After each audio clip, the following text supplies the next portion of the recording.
Dans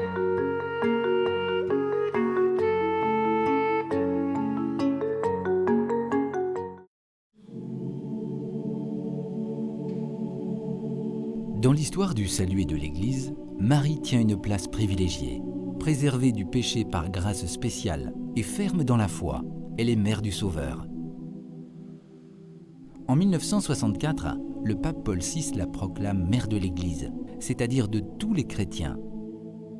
Dans une profession de foi, il écrit « Nous croyons que la très sainte Mère de Dieu, nouvelle Ève, mère de l'Église, continue au ciel son rôle maternel en coopérant à la naissance et au développement de la vie divine dans les âmes. » L'affirmation de ce rôle unique de Marie prend racine dans l'Évangile. Ainsi, l'Évangile raconte que près de la croix de Jésus se tenait Marie, sa mère. La voyant ainsi avec près d'elle son disciple Jean, il dit à sa mère « Femme, voici ton fils ». Puis il dit à Jean « Voici ta mère ». Et à partir de cette heure-là, Jean prit Marie chez lui. Dans ce récit, Jean symbolise le disciple par excellence et représente l'ensemble des disciples du Christ.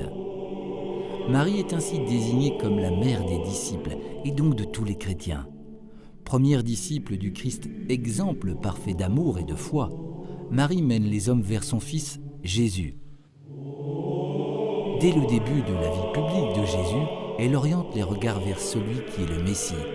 En effet, à l'occasion d'une noce à Cana, alors que le vin vient à manquer, elle désigne son fils aux serviteurs en leur disant « Quoi qu'ils vous disent, faites-le ». Jésus leur dit alors « Remplissez d'eau les cuves ». Et ils les remplirent jusqu'au bord. Puis Jésus leur dit « Maintenant puisez et portez-en au maître du repas ». Ils lui emportèrent. Le maître du repas goûta l'eau changée en vin. Il ne savait pas d'où venait ce vin, mais les serviteurs le savaient, eux qui avaient puisé l'eau. Alors le maître du repas interpelle le marié et lui dit « Tout le monde sert le bon vin en premier. Et lorsque les gens ont bien bu, on apporte le moins bon. Mais toi, tu as gardé le bon vin jusqu'à maintenant. » C'est ainsi que Jésus manifesta sa gloire pour la première fois et ses disciples crurent en lui.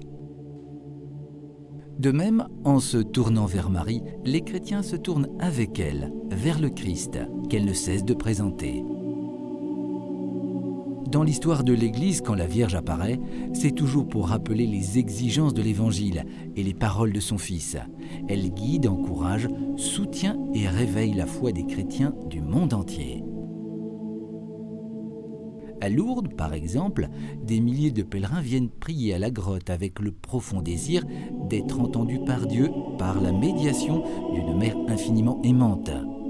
Elle intercède auprès de lui. Nombreux sont ceux qui viennent la prier et l'écouter afin d'être rendus forts contre les tentations de découragement ou d'oubli de Dieu.